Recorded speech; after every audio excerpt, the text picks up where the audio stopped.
Ini ada pertanyaan yang sederhana, simple dari subscribers kepada saya tentang waris ya. Menarik bagi saya karena ini harus saya jelaskan juga sebagai bahan edukasi kita semua. Pertanyaan begini, apakah saya yang lahir dari perkawinan orang tua saya itu saya mendapatkan waris, sedangkan budel waris ataupun objek waris itu oleh orang tua saya itu diberikan semua kepada saudara saya, kakak saya. Saya tidak mendapatkan apa-apa. Apakah saya bisa mendapatkan, Pak?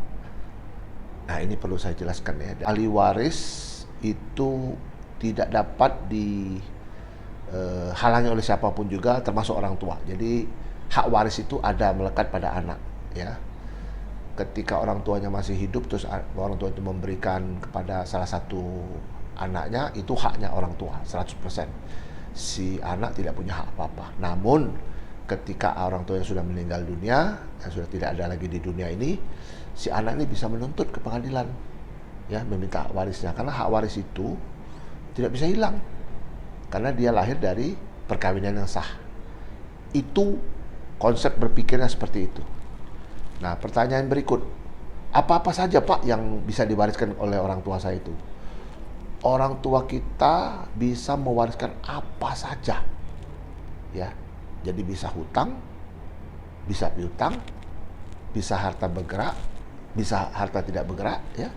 Harta bergerak itu macam-macam ya, termasuk saham, obligasi, warren, segala bentuk wadah papir itu, semua bentuk surat berharga itu bisa diwariskan kepada si orang itu, ya.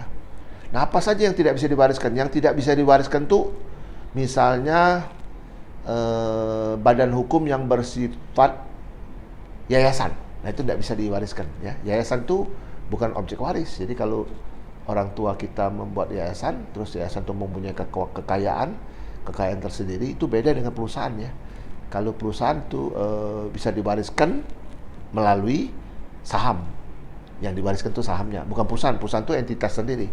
Tapi kalau yayasan sudah confirm tidak bisa diwariskan. Jadi salah kalau kita berpikir kalau orang punya yayasan lantas bisa mewariskan kepada anaknya. Itu salah besar itu. Tidak akan bisa seperti itu karena tidak ada satu instrumen apapun yang bisa memberikan transfer of heritage itu kepada si ahli warisnya.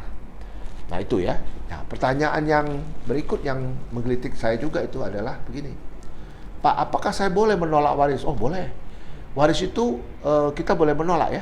Jadi hukum waris itu sebenarnya tidak akan dipakai sepanjang para pihak itu menyetujui, ya, pembagian secara kekeluargaan oleh keluarganya itu. Contoh misalnya bapaknya manggil anaknya semua, ya.